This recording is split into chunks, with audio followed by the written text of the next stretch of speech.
ဒီနေ့ဗီဒီယိုလေးမှာတော့ function အကြောင်းကိုဒုတိယပိုင်းဖြစ်ပြောပြပေးသွားမှာဖြစ်ပါတယ်ပထမပိုင်းမှာတော့ function အကြောင်းဘာကြောင့်သုံးရမလဲဘယ်လိုအကျိုးကျေးဇူးတွေရနိုင်မလဲဆိုတာကိုပြောခဲ့ပြီးပါပြီပထမပိုင်းကိုမကြည့်ရသေးတဲ့သူတွေအတွက် description ဒါမှမဟုတ် comment မှာဗီဒီယိုလင့်ကိုထည့်ထားပေးပါမယ်အခုဒုတိယပိုင်းကို function return ဥပမာလေးနဲ့စလိုက်ရအောင် program လေးတစ်ခုရေးထားပေးပါတယ်လေ့လာကြည့်အောင်အပေါ်ဆုံးမှာ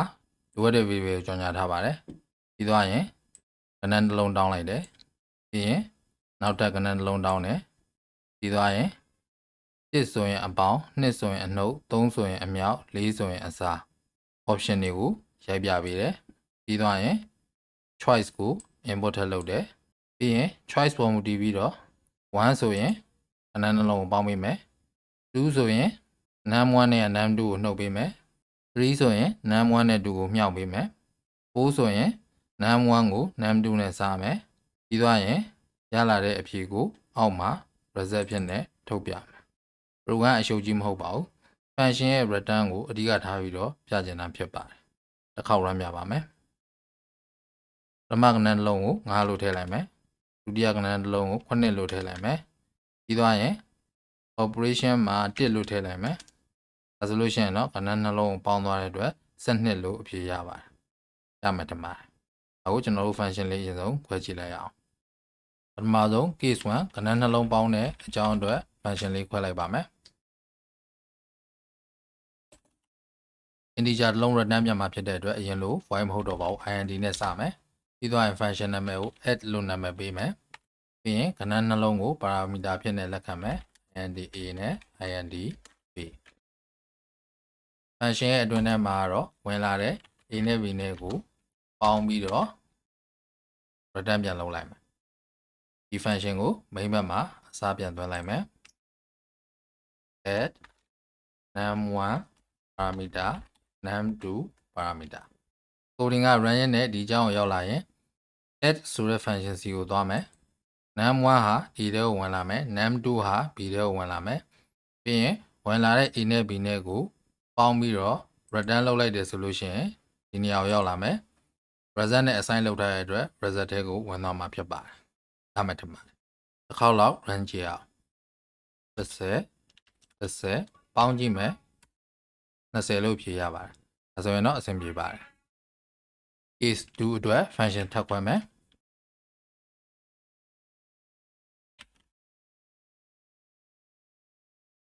function နာမည်ကို subtract လုပ်ပေးလိုက်မယ် parameter နှလုံးလက်ခံမယ်ပြီးတော့ရင်ဒီမှာနှုတ်ပြီးတော့ return ပြန်လိုက်မယ်နောက်ပြီးရင်နောက်တစ်ခုကမြောက်ပါ multiply လို့နာမည်ပေးမယ်ပြီးရင်ဒီမှာမြောက်ပြီးတော့ return ပြန်လိုက်မယ်နောက်တစ်ခုကစားပါ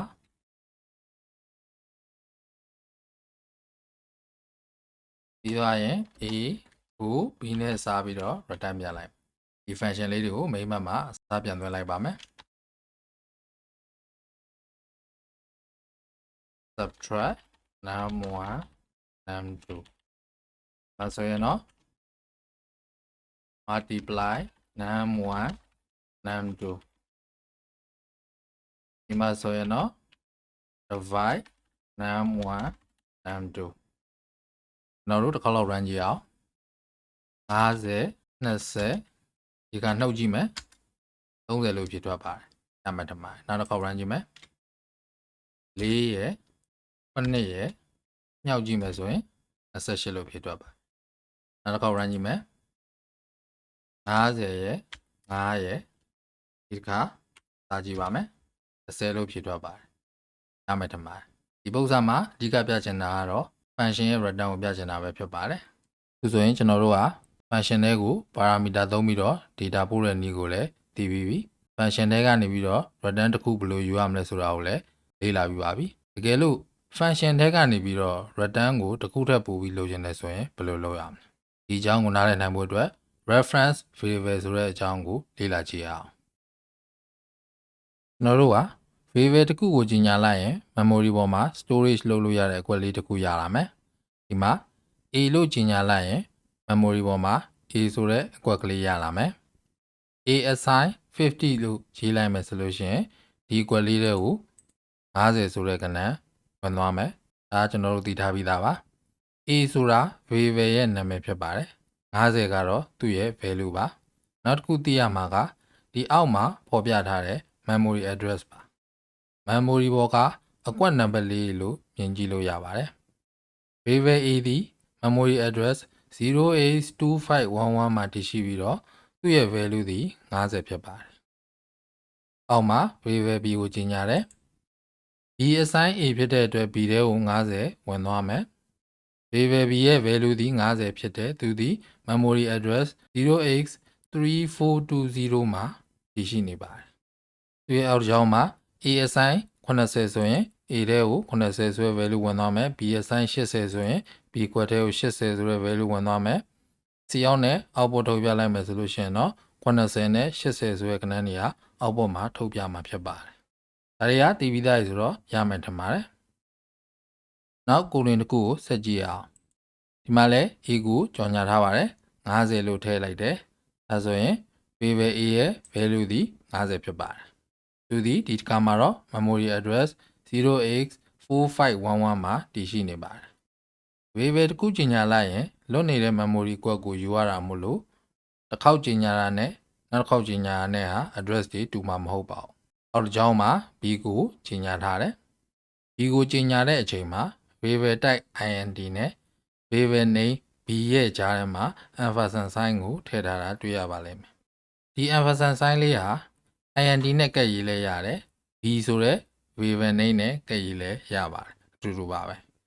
ဒီလိုကြီးညာတာကို reference variable လို့ခေါ်ပါတယ် reference variable တွေကကြော်ညာပြီးတာနဲ့တခါတည်း variable တစ်ခုခုနဲ့ assign လုပ်ပေးရပါတယ်ဒီနေရာမှာ10 20ဆိုတဲ့ကိန်းဂဏန်း value တွေကို assign လုပ်လို့မရပါဘူးဒီမှာဆိုရင်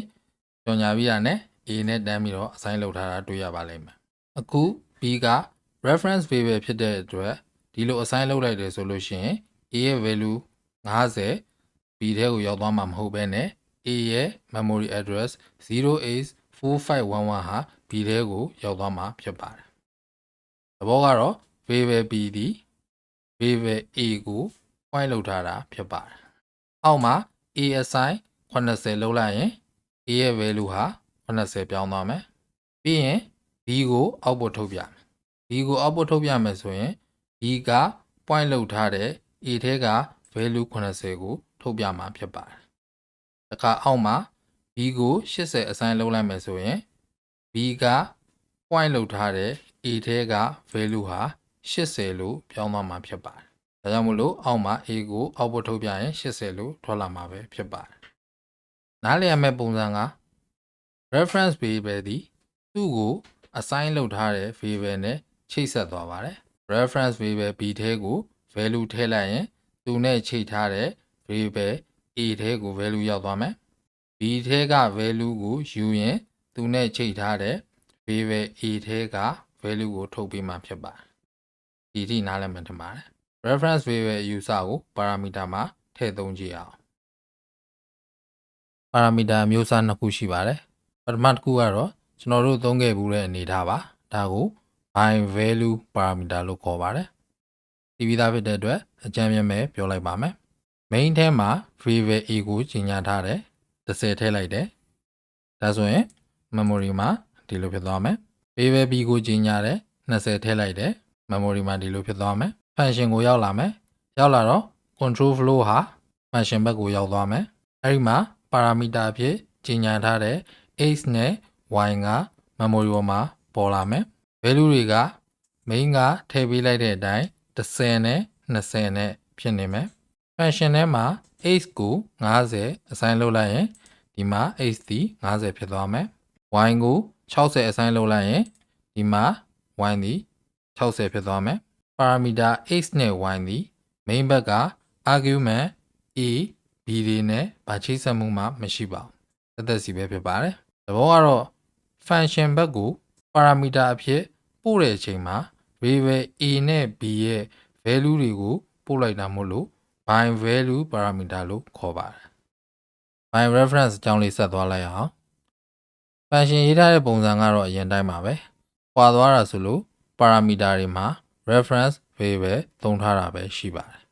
တယ် variable ကြီးပြောင်းလဲသွားမဲ့ဆင်းဆင်းကိုလေ့လာကြည့်အောင် main ထဲမှာ variable a ကိုကြီးညာတယ်10ထည့်လိုက်တယ် memory ပေါ်မှာဒီလိုဖြစ်သွားမယ် variable b ကိုကြီးညာတယ်20လို့ထည့်လိုက်တယ်ဒီလိုဖြစ်သွားမယ် function ကိုရောက်တဲ့အချိန်မှာ parameter အဖြစ်ကြီးညာထားတဲ့ x နဲ့ y က memory ပေါ်မှာပေါ်လာမယ်ဒီခါမှာတော့ main က a နဲ့ b ရဲ့ value တွေမဟုတ်ဘဲနဲ့ memory address တွေဒီမှာဆိုရင် 0x3511 x ထဲကိုရောက်လာမယ် b ရဲ့ 0x9014 ဆိုတဲ့ address က y ကိုရောက်လာမယ်ဒါဆိုရင် x က a နဲ့ချိတ်ဆက်သွားမယ် y က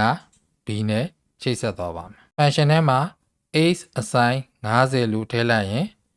x က point လုပ်တဲ့ main ဘက်က variable a ထဲကို50လို့ဝင်သွားမှာဖြစ်ပါတယ် y ကို60လို့ assign လုပ်လိုက်ရင် y က point လုပ်တဲ့ main ဘက်က variable b ထဲကို60ဝင်သွားမှာဖြစ်ပါတယ် function ဘက်ကနေ main ထဲက variable တွေရဲ့ value တွေကိုပြောင်းလဲနိုင်တာဟာ function ဘက်ကနေပြီးတော့ main ဘက်ကို data ပြန်ပို့နိုင်တာလို့လည်းယူဆလို့ရပါတယ် program လေးတစ်ခုရေးပြီးတော့စမ်းပြပါမယ် function return တုန်းကရေးပြခဲ့တဲ့ program လေးကိုပဲထပ်ပြီးတော့ပြင်ပြပါမယ်နောက်ဒီတစ်ခါမှာတော့ပေါင်းမလားနှုတ်မလားဆိုတဲ့ choice ကိုမရွေးခိုင်းတော့ပါဘူးဒါကြောင့်မို့လို့ဒီ code တွေဖြတ်လိုက်မယ် switch ကိုလည်းဖြတ်လိုက်ပါမယ်ဒီ program မှာကတော့ကျွန်တော်တို့ကပေါင်းလက်ကောနှုတ်လက်ကောမြောက်လက်ကောစားလက်ကိုတခါတည်းအပေါ်ထုတ်ပေးမှာဖြစ်ပါတယ်အပေါ်မှာ operation လိုက်ခွဲထားတဲ့ function တွေကိုလည်းတစ်ခုတည်းဖြစ်နေပေါင်းပြီးတော့ရေးလိုက်မယ်ပြီးရင်အဲ့ဒီ function ကနေပေါင်းလက်ကောနှုတ်လက်ကောမြောက်လက်ကောစားလက်ကောကို return ၄ခုအနေနဲ့ပြန်ပေးမှာဖြစ်ပါတယ်ပြောင်းကြည့်အောင်ဒါတွေကိုဖြတ်လိုက်ပါမယ် function name ကနေတော့ return မပြန်တော့ဘူး void ပါ calculate လို့ function နာမည်ကိုပေးလိုက်မယ် main ဘက်ကကဏ္ဍနှလုံးကိုလက်ခံဖို့အတွက် n1 နဲ့ n2 ပြီးသွားရင် main ဘက်ကို return ပြန်ဖို့အတွက် reference variable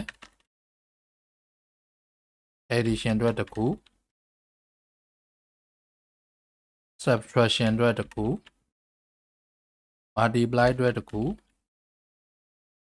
divide အတွက်တစ်ခု၄ခု reference variable အသုံးပြုလိုက်ပါမယ် function ရဲ့အတွင်းထဲမှာတော့ reference variable တွေကို calculation တွေလုပ်ပြီးတော့ assign လုပ်ပေးလိုက်ပါမယ်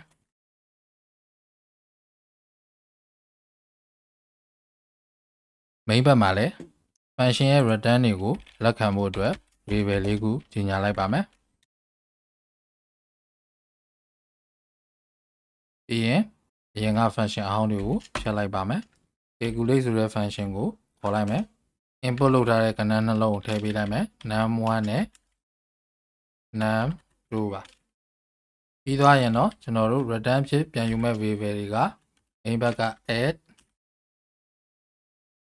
subtract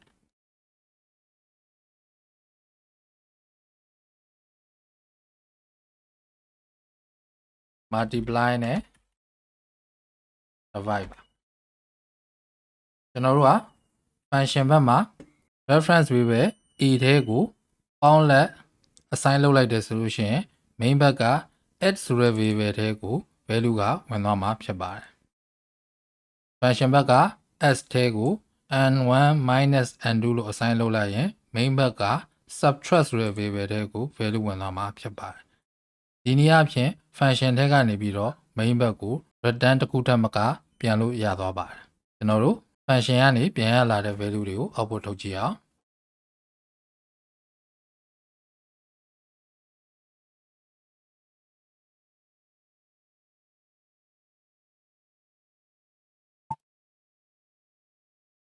run ကြည့်အောင်10နဲ့5နဲ့ထည့်ပေးလိုက်ပါမယ်ဒါဆိုရင်သူ့ရဲ့ပေါင်းလက်က15နှုတ်လက်က5မြောက်လက်က50စားလက်က2ရမယ်ဒီမှာကျွန်တော်တို့ဒီဥပမာမှာအဓိကပြချင်တာကတော့ function ဘက်ကနေပြီးတော့ return တစ်ခုထပ်ပို့ပြီးလို့ချင်တယ်ဆိုရင် reference parameter အသုံးပြုပြီးရေးလို့ရတယ်ဆိုတဲ့အကြောင်းဖြစ်ပါတယ်နောက်ဆုံးဥပမာလေးတစ်ခုကိုဆက်လေ့လာကြည့်အောင်ဒီဥပမာလေးမှာတော့ variable နှလုံးကို swap လုပ်တဲ့ function လေးတစ်ခုရေးပြထားပါတယ်လေ့လာကြည့်အောင်ပထမဆုံး a ကို input လုပ်လိုက်တယ်နောက် b ကို input လုပ်လိုက်တယ်swap var ဆိုတဲ့ function လေးတစ်ခုရေးထားပါတယ်အဲ့ function တွေကို a နဲ့ b ထည့်ပေးလိုက်တယ် function မှာကတော့ reference parameter ဖြစ်နေ a နဲ့ b ကိုလက်ခံလိုက်တယ်ပြီးသွားရင် temp ဆိုတဲ့ variable အသုံးပြုပြီးတော့ a နဲ့ b ကိုဖလှယ်လိုက်တယ်ဒီအောက်ဘက်မှာတော့ a ရဲ့ value b ရဲ့ value တွေကိုထုတ်ပြထားပါတယ် run ကြည့်အောင် a ထဲကို10လို့ထည့်လိုက်မယ် b ထဲကို20လို့ထည့်လိုက်မယ် swap လုပ်ပြီးတဲ့အချိန်မှာတော့ a ထဲကို20ရောက်သွားပြီးတော့ b ထဲကို10ရောက်သွားပါတယ် program လေးကိုရမယ်ထင်ပါတယ်ဒါပေမဲ့ကျွန်တော်အဓိကပြချင်တာကဒီလို function မျိုးကိုကျွန်တော်တို့ကပြန်ပြီးရေးနေစရာမလိုတော့ဘူးဆိုတဲ့အကြောင်းပါ C++ မှာ library အများကြီးရှိတယ်ဆိုတာကိုကျွန်တော်ပြောခဲ့ပြပါတယ်အဲ့ဒီအထဲက algorithm ဆိုတဲ့ library လေးတစ်ခုကိုကျွန်တော်သုံးပြပါမယ်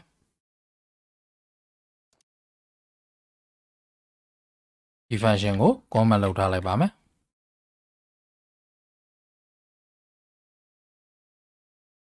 ပြန် run ပြပါမယ် a ကို50 b ကို100လို့ထည့်လိုက်ပါမယ်အောက်ပေါ်မှာ a က100ဖြစ်ပြီးတော့ b က50ဖြစ်သွားပါတယ်ဒါဟာ C++ ရဲ့ algorithm library ထဲက swap ဆိုတဲ့ function ကိုအသုံးပြုထားတာဖြစ်ပါတယ်ကျွန်တော်တို့အနေနဲ့ C++ library မှာရှိပြီးသား function တွေကိုပြန်ရေးနေဖို့မလိုပါဘူးတခါတည်းတန်းပြီးတော့သုံးလိုက်ရုံပါပဲဒါပေမဲ့ဘယ်လို function တွေရှိလဲဆိုတာကိုဘယ်လိုလေ့လာရမလဲအဲ့ဒီအတွက်လေ့လာရမယ့် website တချို့ကိုကျွန်တော်ပြပေးပါမယ်ပထမဆုံးတစ်ခုကတော့ CPlusPlus.com ပါဒီလိုဝင်လို့မရဘူးဆိုလို့ရှိရင်တော့ VPN ခံပေးဖို့လိုပါလိမ့်မယ်ဒီမှာဆိုလို့ရှိရင် tutorial တွေ reference တွေ article တွေ forum တွေလည်းရှိပါတယ်ဒီ reference အောက်မှာဆိုလို့ရှိရင် C++ မှာပါဝင်တဲ့ library တွေကြောင်းလေ့လာလို့ရပါတယ်ခုနကကျွန်တော်တို့သုံးခဲ့တဲ့ algorithm ဆိုတဲ့ library ဒီ library ထဲက swap ဆိုတဲ့ built-in function ကိုကျွန်တော်တို့အသုံးပြုခဲ့တာဖြစ်ပါတယ်ဒါလေးကိုနှိပ်လိုက်မယ်ဆိုလို့ရှိရင်သူ့အကြောင်းအသေးစိတ်ဖတ်လို့ရပါတယ်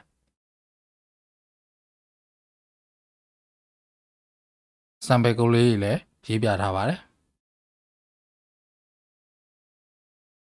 နောက်တစ်ခုကတော့ cppreference.com ဖြစ်ပါတယ်ဒီမှာဆိုလို့ရှိရင်လည်း C++ မှာပါဝင်တဲ့ library တွေနဲ့သူ့ထဲက namespace တစ်ခုချင်းစီလိုက်အတွင်းမှာပါဝင်တဲ့ဟာတွေကိုလေ့လာကြည့်လို့ရပါတယ်ကိုယ်တိုင်လေ့လာကြည့်ဖို့တိုက်တွန်းလိုပါတယ်ဒီဗီဒီယိုက C++ Programming Basic သင်ခန်းစာရဲ့နောက်ဆုံးသင်ခန်းစာဖြစ်ပါတယ်ကျွန်တော်တို့လေ့လာခဲ့ပြီးတဲ့သင်ခန်းစာတွေမှာ C++ Programming Language ကိုအပေါ်ယံလောက်ပဲအသုံးပြုထားပါတယ် Programming Logic နဲ့ Programming ရဲ့အခြေခံသဘောတရားတွေကိုသာနားလည်စေဖို့အဓိကရည်ရွယ်ထားပါတယ်လေ့လာပြီးလို့နားမလည်တာရှိရင်လည်း comment မှာမေးလို့ရပါတယ်နောက်သင်ခန်းစာအသစ်မှာပြန်ဆောင်ကြရအောင်ဗီဒီယိုကိုကြည့်ရှုပေးတဲ့အတွက်ကျေးဇူးတင်ပါတယ်ကျွန်တော်တို့ရဲ့ Facebook Page နဲ့ YouTube Channel link ကို description ထဲမှာထည့်ထားပေးပါတယ် Programming နဲ့နည်းပညာဆိုင်ရာဗီဒီယိုတွေပုံမှန်ကြည့်ရှုနိုင်ဖို့အတွက် Like Share Subscribe ပြုလုပ်ထားနိုင်ပါတယ်နောက်ဗီဒီယိုမှာပြန်ဆောင်ကြရအောင်